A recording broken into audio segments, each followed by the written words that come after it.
मला शिक्षण का द्यायचं आहे माझ्या पोराला, त्याला पॅकेज चांगलं मिळालं पाहिजे, त्याला बायको चांगली पॅकेजची मिळाली पाहिजे, मग दोघांचा पगार असला पाहिजे, मग दोघांनी मॉलमध्ये जाऊन नको असताना हजारो रुपयाची खरेदी केली पाहिजे घरामध्ये, मग पाऊस पडायला लागलं की त्यांनी धबधबे खाली गेलं पाहिजे, मग त्यांनी सेल्फी काढली पाहिजे आणि फॅमिलीच्या ग्रुपवर टाकून इतरांना जाळलं पाहिजे. ही आमच्या सुखाच्या कल्पना. पण ते नाही ना जीवन, ते म्हणजे जगणं नाही ना.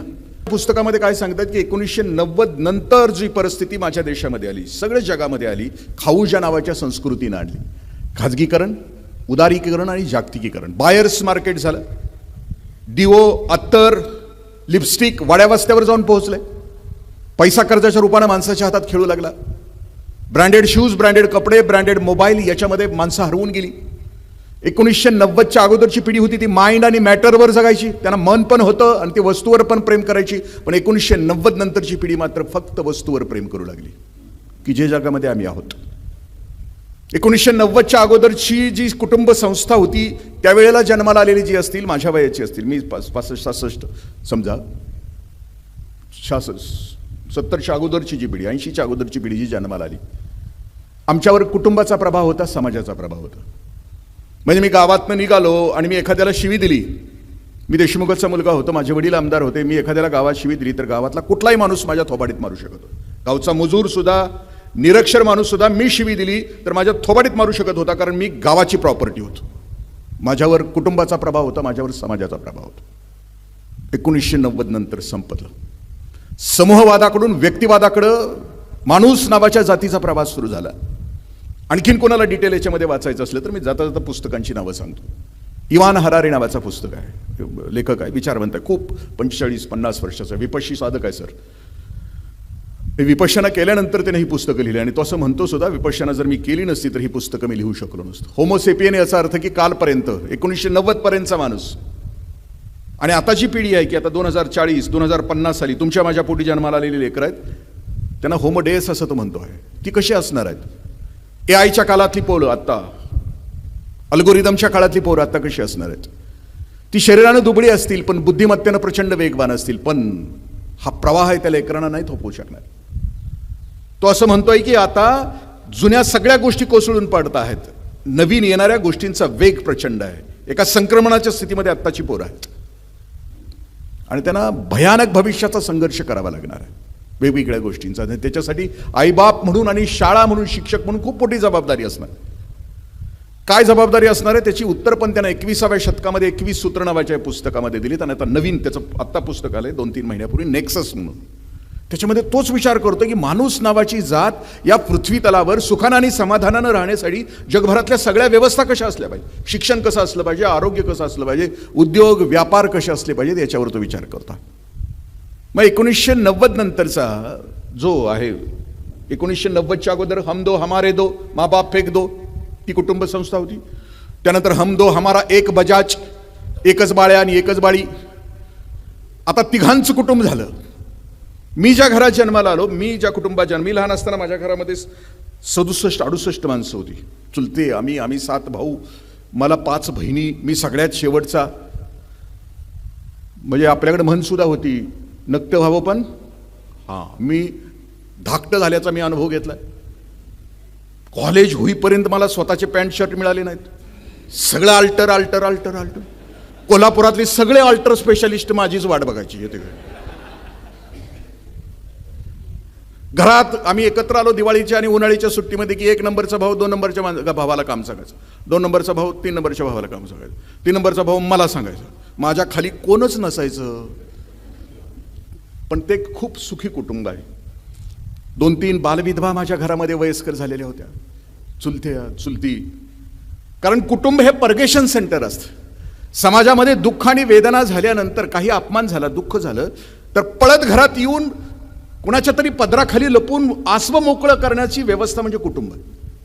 तुमची पोरं आत्ता सांगतात तुम्हाला, तुमची पोरं मित्राला सांगतील, मित्राच्या भावाला सांगतील, पण तुम्ही आईबाप म्हणून आपल्या पोरांच्या मित्रत्वाला किंवा विंडो होण्याची आम्ही पात्रता नाही कमावली. ही व्यवस्था आईबाप म्हणून आम्ही फेल झालोय आताच्या ह्याच्यामध्ये. पण मी ज्या काळामध्ये जन्माला आलो, मी सांगायचो पहिल्यांदा आईला, चुलतीला, भावाला, ते पर्गेशन सेंटर होतं ना माझ्यासाठी. कुटुंब व्यवस्थेमध्ये मन मोकळं करण्याचं सगळ्यात मोठं साधन होतं ते. काळ बदलला, आम्ही आत्ता आलो, 3 पिढ्या आम्ही एकत्र राहिलो. संध्याकाळची प्रार्थना व्हायची आमच्या घरामध्ये. दिव्या दिव्या दीपत्कार कानी कुंडल मोतीहार, दिवा जळू दे सारी रात. ज्या निष्ठेनं आत्ता प्राईम सिरियल्स बघितले जातात त्या निष्ठेनं आमच्या घरापुढं तुळशीच्या खाली बसून 3 पिढ्या आम्ही. घरातली पीडा बाहेर जाऊ दे, बाहेरच्या लक्ष्मीला घरात येऊ दे, घरच्या धन्याला उदंड आयुष्य लाभू दे. प्रार्थना. त्यावेळेला कळायचं नाही की या लिहिणारानं ही प्रार्थना अशी का लिहिली. घरातली पीडा बाहेर जाऊ दे, बाहेरच्या लक्ष्मीला घरात येऊ दे, घरच्या धन्याला उदंड आयुष्य लाभू दे का लिहिली. व्यसनमुक्तीमध्ये गेले 25-30 वर्ष मी काम करतो. अर्धवट आयुष्य व्यसनांच्यामुळे टाकून गेलेल्या माझ्या बहिणी, त्या त्या लेकी आहेत, त्यांचं दुःख तपासताना लक्षात येतं की घरातला घरधनी व्यसनाच्या आहारी जाऊन अर्धवट आयुष्य टाकून निघून गेल्यानंतर तो त्रास होऊ नये म्हणून या प्रार्थनेतून ती घरधनीन आपल्या घरधन्याला सांगते, घरातली पीडा बाहेर जाऊ दे, बाहेरच्या लक्ष्मीला ती सांगते की घरधन्या नको व्यसनाच्या आहारी जाऊ, नको अर्धवट लग्न केलंयस ना तर कड लाव ना, मध्येच मरू नको ना व्यसनाच्या आहारी जाऊन. कारण भातुकलीच्या खेळातला एकदा राजा मरून गेला की राणीला पाठीमागं संसार करताना काय त्रास होतो तुला कुठं माहिती आहे. आणि म्हणून त्या प्रार्थनेतून ती सांगायची की घरच्या धन्याला उदंड आयुष्य लाभू दे. काळ बदलला, घरातल्या व्हायब्रेशन्स बदलल्या. आता आम्ही ज्या व्हायब्रेशन्समध्ये आलो त्या व्हायब्रेशन्स चंगळवादाच्या आहेत. मी मगाशी सांगितलं, आपण एकदा या महान स्कूलमध्ये आपण ॲडमिशन घेतलं की ज्या स्कूलमध्ये स्वामीजींचा विचार, ज्या स्कूलमध्ये जे कृष्णमूर्तींचा विचार, ज्या स्कूलमध्ये विपश्यनेचा विचार केला जातो, याचा अर्थच मुळामध्ये येतो आहे की तुम्ही वेगळे पालक आहात. कारण तुम्हाला कळालंय की माझं लेकरू नेमकं कसं व्हायला पाहिजे. ते आनंदी हवाय, ते खुश हवाय मला माझ्या भविष्यात आयुष्यामध्ये. मला ठरवलं पाहिजे ना का ते ह्या 3 पीच्या आहारी गेलेला हवाय एवढं मोठं. आणि मग ह्या 3 पीच्या आहारी गेलेली आत्ताची जी भवताली नजर टाकून बघा, या 3 पीच्या आहारी जाणारी ती माणसं सुखी आहेत का. त्यांच्या चेहऱ्यावरची टकळाई बघा, प्रचंड तणावामध्ये. आई बापाच्या इच्छे तर IAS IPS झालेल्या गेल्या 10 वर्षामध्ये 6 पोरांनी आत्महत्या केली. आई बापाला वाटायचं की IAS IPS म्हणजे खूप मोठं, मग ती लाल दिव्याची गाडी, मग सलाम. पण त्या लेकरांच्या लक्षात आलं की सगळं खोटं आहे. आपण बघितलं असेल बिहारमध्ये तर गेल्या वर्षी 2 वर्षापूर्वी त्या IAS पोरानं रेल्वे खाली ती. आई बापाला वाटतं की हे म्हणजे अंतिम. मग ती तो मी फिरत असतो तर मला कित्येक आई बाप, पोरग 1 वर्षाचा आहे आणि मला प्रश्न विचारते की त्याला IAS करायचं आहे. आला का, त्याला बोलायला तरी येऊ दे की, तुझ्या टकुऱ्यात आहे, मस्त आहे ना. अरे पण त्याला देवानं IAS व्हायलासाठी नाही ना, त्याला सृष्टीमध्ये एवढी विविधता आहे की आनंदाची, हे पहिल्या वर्षीच ठरवते ह्याला IAS करायचं. अरे मी 25 वर्ष सर्व्हिस केली आहे, काय हाल असते मला माहित आहे. कुठं तिकडे घालतो मी, होणार असेल तर होऊ दे, माझी अडचण नाही, पण त्याला बोलायला तरी येऊ दे. म्हणजे इतकी काळजी, इतकी काळजी, इतकी काळजी. तरी इथं सर तुम्ही ज्या तत्वावर चालता इथं तुम्हाला काही पालक विचारत नसतील. माझ्या काही मित्रांच्या शाळा आहेत ना, ते रविवारी मटण देत नाही म्हणूनच हवं आमच्या. म्हणजे मटण अंडी म्हणजे पोरगो लय तब्येतीनं भारी, लय सदृढ, दुसऱ्याच्या नाकाडावर बुक्की हाणणार. अरे मग शक्तीचं मोजमाप आणि हॉर्स पॉवर केलंच नसतं ना. शक्तीचं मोजमाप आपण टायगर पॉवर, लायन पॉवर केलं असतं ना. शक्तीचं मोजमाप या जगामध्ये हॉर्स पॉवर आहे, कारण त्याच्यामध्ये ताकद आहे. मांसाहार म्हणजे अंतिम. आमच्या तिकडं तर तांबडा पांढरा रसा नुसतं म्हटलं तरी याच्या जिभेवर पाणी येतं आणि तेच आपल्या पोराला द्यायला पाहिजे असं. हे तुमच्या इथं नसणार आहे, ते माहीत आहे सगळ्या पालकांना, पण तरी हे इथनं गेल्यानंतर देत असणार. मी माझ्या बालसंस्कार शिबिरामध्ये सांगत राहतो ना की बाबा नाही रे बाळा, मी पण खाल्लंय देशमुखाचा असल्यापासून 21 वर्षापर्यंत खाल्लंय, पण मी एक कबीरांचा दोहा वाचला, घास खाकर मांस बडाए उसकी उलटी निकले खाल, मांस खाकर मांस बडाए उसका क्या होगा हाल. म्हणजे गवत खाऊन ज्या बोकडाच्या अंगावर चरबी चढते, खाटीक त्याची सालटी उलटी काढतो, मग मटण खाऊन ज्याच्या पोटावर चरबी सरेल तो मरताना कसा मरेल. जसं बोकड तडफडून मेलं तसं मरेल, जशी कोंबडी फडफडून मेली तसं मरेल. हे मी नाही म्हणत, हे कबीर म्हणतात. त्या आपण ज्या टप्प्यावर आलो आहोत पालकत्वाच्या विषयाकडे, असं म्हटलं जातं की जगभरातल्या अभ्यासामध्ये बाळ ज्या वेळेला घडत असतं त्यावेळेला 20% अनुवंशिकता आणि 80% परिसराचा प्रभाव असतो. तो कोणासोबत राहतो. खूप प्रयोग झाले ते, मी प्रयोग नाही सांगत बस, पुढच्या वेळी कधी आलो. खूप प्रयोग झालेत की त्याच्यावर प्रभाव कोणाचा होतो. त्याच्यावर प्रभाव कुटुंबाचा होतो, गल्लीचा होतो, गावाचा होतो, शाळेचा होतो, जातीचा होतो, धर्माचा होतो. तो कोणाच्या सहवासामध्ये वाढतो. कारण 90 नंतरची पिढी ही एकाकी आहे. आणि कारण त्याचं भवितव्य ठरणार आहे. तो कोण होणार. तो गुंड होणार की संत होणार. तो चांगलं आयुष्य जगणार होणार की खडबडीत आयुष्य जगणार होणार. तो कोणाच्या सहवासात आहे त्याच्यावर ठरत राहतो. एक चित्रकार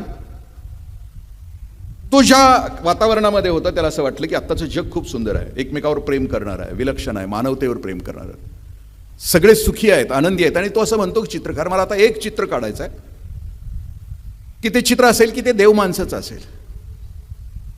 मग ते देव माणूस कुठं भेटेल. कारण काळच तो देव माणसांचा होता. सगळे एकमेकावर प्रेम करत होते. खरा तो एकची धर्म जगाला प्रेमास आणि गुरुजींच्या प्रार्थनेप्रमाणे त्याचं जग होतं. आणि मग तो ठरवतो की माझं आता चित्र काढायचं ते एका चांगल्या माणसाचं काढायचं. मग तो शाळेतलं एक 8-9 वर्षाचं लेकरू निवडतो. कारण 8-9 वर्षाची पोरं निरागस असतात. 13 वर्षानंतर बाद व्हायला 13 to 19. तुम्ही आम्ही सुद्धा खोटं कधी बोलायला लागलो 13व्या वर्षापासून. आपण लबाडी कधी करायला सुरुवात केली 13व्या वर्षापासून. 13 to 19. याला काही अपवाद असतील तुमच्यातले, पण मी तरी नाही अपवाद. मी केलंय ज्या चुका करायच्या, जे खोटं बोलायचं ते त्या काळात बोललेलं आहे. सगळेच बोलत असतात 13 to 19. कारण सगळ्यात मोठा संघर्ष 13 to 19चा असतो. आणि काय देवानं व्यवस्था केली की ज्या वयामध्ये मोहाचे क्षण जास्त त्याच वयामध्ये करिअर घालून टाकलंय. म्हणजे असा हा गुत्ताच सुटत नाही त्या परमेश्वरात. हे सगळं असं वाकडं तिकडं का करून टाकलं. ते असं खेळणं टाकतंय आमच्या पुढं आणि लांब उभा राहतंय बघत कसं खेळतोय ते. इतकं विचित्र आहे. त्यामुळे हे देताना सुद्धा पराक्रमाचं वय आणि मोहाला बळी पडण्याचं वय सारखंच आहे. आणि त्याच काळामध्ये आपलं लेकरू मोहाला बाजूला सरकून त्या पराक्रमाकडे यायला. चित्र काढायचं ठरवलं. चित्र त्या सुवर्ण सकाळी चित्रकारानं ते काढलं. 8 वर्षाच्या मुलाचं निरागस पवित्र शुद्ध. ब्रश ठेवून दिला. 20 वर्ष निघून गेली. त्या चित्रकाराच्या लक्षामध्ये आलं की जग खूप बिघडलंय, हिंस्र झालंय. आता तुम्ही गेल्या 10-15 दिवसातल्या घटना बघितल्या असतील. 17-18 वर्षाच्या पोरांनी केलेले खून बघितले असतील. कालचं 15-16 वर्षाच्या पोरानं दुकानं फोडलेली पुण्यात ते बघितली असतील. आज सकाळी बेकरी फोडले नाशिकच्या पोरांनी 15-16 वर्षाच्या पोरांनी. रोज हिंसा चालू आहे, रोज घृणा चालू. सांगलीमध्ये त्या मोबाईलचं स्क्रीन 50 रुपयाला का देत नाही म्हणून खून केलाय पोरानं. 18 वर्षाच्या पोरानं खून केलाय. हिंसा द्वेष दाराशी येऊन ठेवला आमच्या समोर येऊन ठेवलं. मग त्यानं निर्णय घेतला की आता मला जे चित्र काढायचं ते एका क्रूर माणसाचं काढायचं. कारण समाज क्रूर झालाय, स्वतःच्या पलीकडे कुणाला बघायला तयार नाही. मग त्यानं विचारलं की असा क्रूर माणूस भेटेल कुठं. त्यानं विचार केला की तुरुंगात असणार. जगात सगळ्यात जास्त गुन्हे केलेत त्याला शोधायचं. सगळ्या जेलची रजिस्टर्स त्यानं मागवायला सुरुवात केली.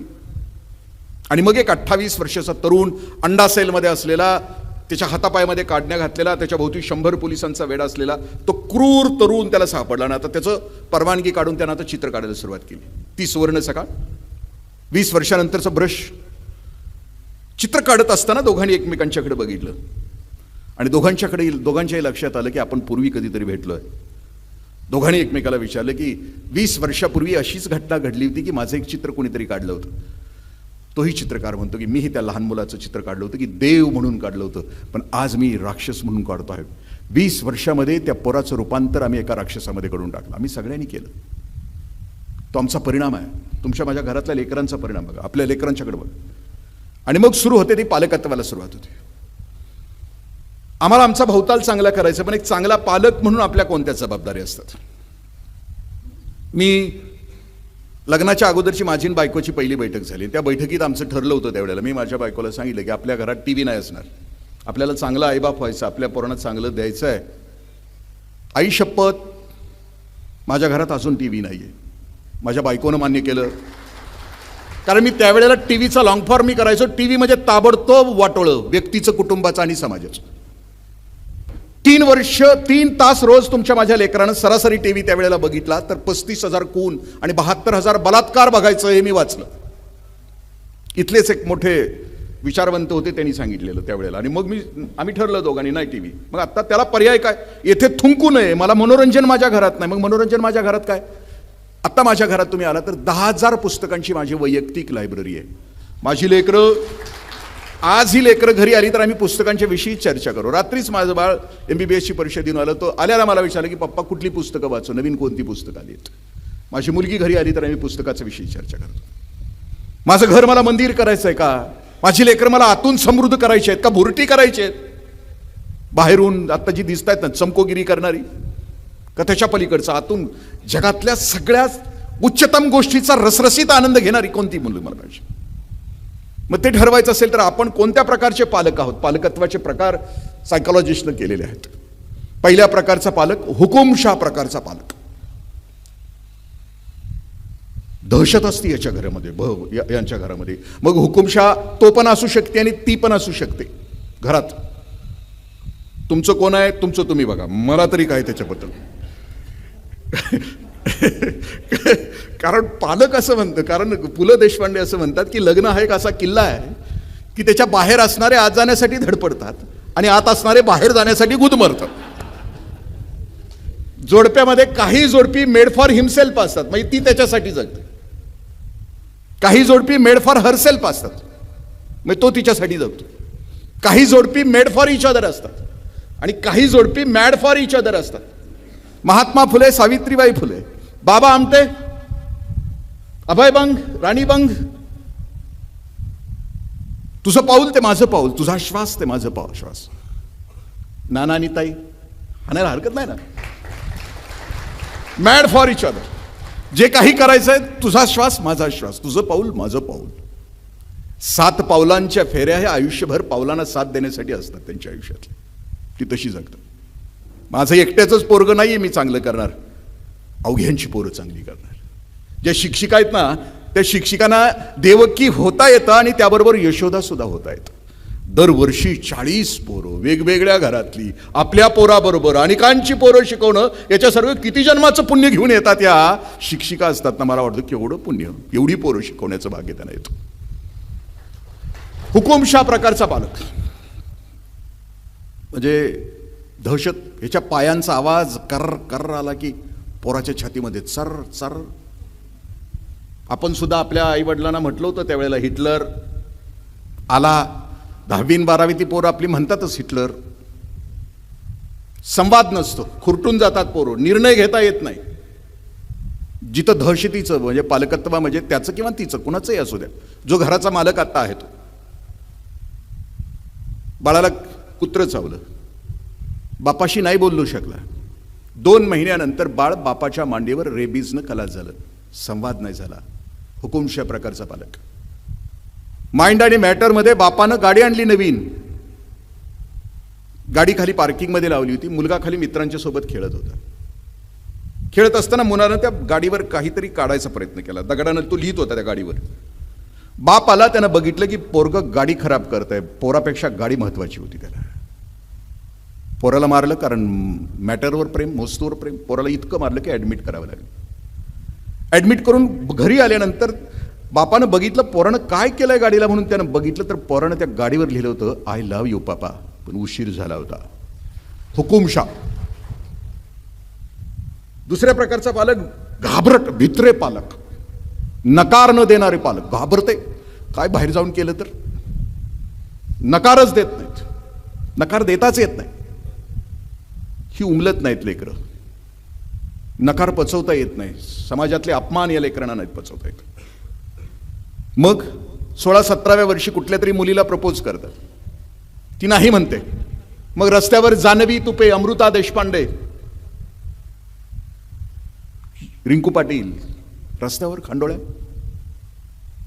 म्हणजे नकार पचवण्याची क्षमता आपल्या पोरांच्या मध्ये निर्माण केली तर ती कोणत्या ताकदीची होतात.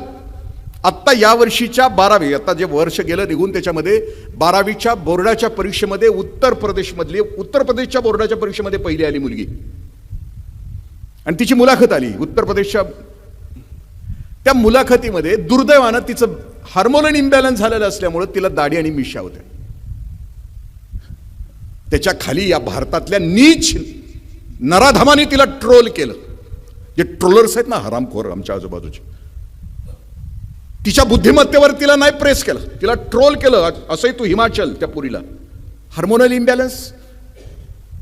त्याच लेकीचं माझ्या दुसरं व्हिडिओ बघा तुम्ही युट्यूबवर, लगेच दुसरा त्यातला पहिला प्रश्न त्या विचारलाय मुलाखतीमध्ये की तुला ट्रोल केलं दाढी मिशा आहेत म्हणून, तुला वाईट नाही वाटलं?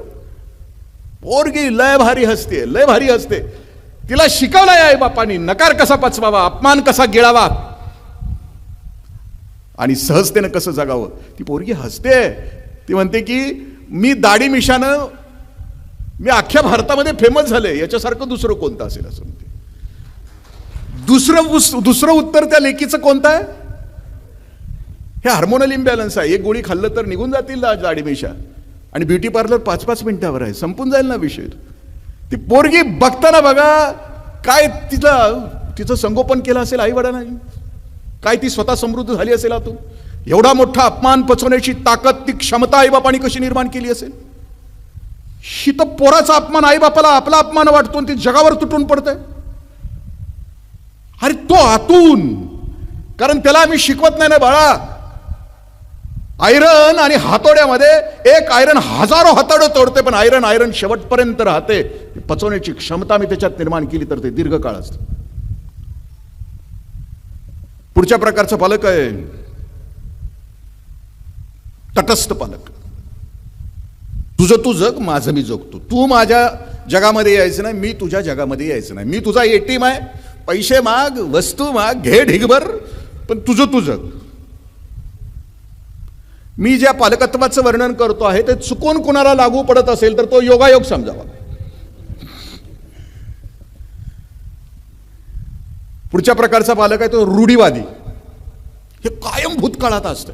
आमच्या काळात असं आणि आमच्या काळात तसं. आमच्या काळात आंब होतं, पाटीनं आम्ही खायचो, तुला का नुसतं एकच हे खातायस, फोड खातायस आणि तेवढ्यात प्रकृती बिघडते. आमच्यात पाठीभर खाल्लं तर आमची प्रकृती बिघडायची नाही.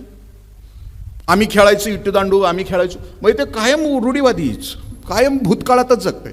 1989ला इथे होतो, 1990ला तिथे होतो. अरे इथे तिथे कुठं तू पाठीमागं जागतो? त्याला पुढं जायचं आहे. आरशात बघून गाडी किती काळ, मागच्या आरशात बघून गाडी किती काळ चालवणार राजा तू?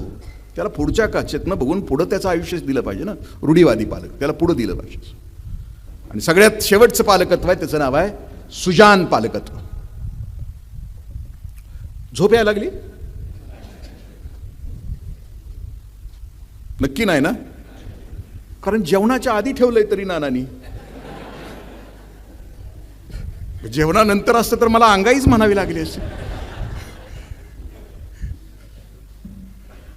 कुठलं आला शेवटचं पालक? कुठलं? सुजान पालक. सुजान पालकत्वामध्ये प्रचंड सकारात्मकता असते, संवाद असतो लेकरांच्या मध्ये, आई वडिलांच्या मध्ये खूप मोठा संवाद. एकमेकाला समजून घेण्याची क्षमता आई वडिलांच्याकडे खूप असते. 10वी आणि 12वीला मुलगा किंवा मुलगी आता पुढच्या वर्षी आहे तर घरामध्ये बैठक होते शाळा सुरू व्हायच्या अगोदर, आणि मग सांगितलं जातं दादा यावर्षी दीदी 12वीला आहे, आपल्याला वर्षभर टीव्ही बंद करावा लागणार आहे. ते पण म्हणतो हो. लोकशाही पद्धतीने निर्णय घेतले जातात. मी म्हणतो म्हणून नसतंय त्याचं. घरामध्ये म्हणजे त्या घरामध्ये एक उत्साही वातावरण असतं, आनंदी. घराला घरपण असतं, सगळ्यांचे चेहरे टवटवीत असतात, कोण कोणावर गुरगुरत नसते, कोण कोणाची मापं काढत नसते, कोण कोणाच्या उणीवा काढत नसते. नातं त्यालाच म्हणायचं असतं की सर्व गुणदोषासहित स्वीकारलं जातं, त्याला नातं म्हणायचं असतं, रिलेशन्स म्हणायचं असतं. अख्खं आयुष्य आपलं मापं काढण्यासाठी. प्रवचनामध्ये आम्ही सांगतो की संसारी माणूस 2च गोष्टीची चर्चा आयुष्यभर करतो, निंदा चहाडी जनाची आणि अखंड चिंता धनाची. दुसरा विषयच नसतो आमच्या घरामध्ये. पोरांच्या समोर तो कसा, ती कशी, ती कसन, तो कसा, दुर्गुणांची चर्चा असते आमच्या. कुठं पाहुण्या रावळ्याकडे जाऊन आलं, 12शापासून 12व्यापर्यंतचा कार्यक्रम जाऊन आलं की दुसरी चर्चाच नाही. ती काय म्हटली, तो काय म्हटलं, आणि कार्ट्यांच्या समोर चालू असतात. मग ते ग्रहण काय करणार? तेच ना, बापाचंच करणार ना ग्रहण, आईचंच करणार ग्रहण ना. आणि ते ती दीक्षा दिलेली ती आयुष्यभर सांभाळत राहतं. आता दुसरा मुद्दा पालकत्वाचा येतो की आपलं मूल ओळखायला शिका असं म्हटलं जातं. माझं मूल, मी मगाशी म्हटलं ना की 8 सौभाग्यवती भव आणि अष्टपुत्री सौभाग्य. त्यावेळेला मला वाटायचं की 8च पोरं का, दशपुत्र का नाही, दशपुत्री का नाही, षोडशपुत्र का नाही, षोडशपुत्री का नाही. मग अलीकडं मल्टिपल इंटेलिजन्सवर खूप मोठं काम या जगातल्या एका खूप मोठ्या मानसशास्त्रज्ञानं, शिक्षण तज्ज्ञानं केलं. गार्डनर नावाच्या शिक्षण तज्ज्ञानं असं केलं. तो असं म्हणतो आहे की माणसाच्या बुद्धिमत्तेमध्ये 8 प्रकारच्या बुद्धिमत्ता आहेत. आणि त्या बुद्धिमत्तेपैकी आपलं लेकरू कोणत्या बुद्धिमत्तेचं आहे हे आईबापांना आणि शिक्षकांना म्हणजे शोधायला पाहिजे आणि त्या क्षेत्रामध्ये त्याला त्याचं करिअर घडवलं पाहिजे. इकेगाई नावाचं पुस्तक आपण वाचलं असेल. त्या इकेगाई नावाच्या पुस्तकामध्ये इकेगाई जो आहे तो इकेगाईचा भाग म्हणजेच त्या पुस्तकामध्ये 10 सूत्र आहेत. 10 सूत्रामधला विषय काय आहे की ओकिनामा नावाचं बेट आहे जपानमध्ये. त्या बेटावरची माणसं 120 वर्ष जगतात. 120 वर्ष. तिथं 10वीच्या वर शाळा नाहीये काढली, तिथं इंडस्ट्री नाही, दुसरं काहीच नाही. मग 120 वर्ष ही जगतात कशी माणसं? त्याची 10 सूत्र. पहिलं सूत्र आहे स्लो डाऊन युअर लाईफ.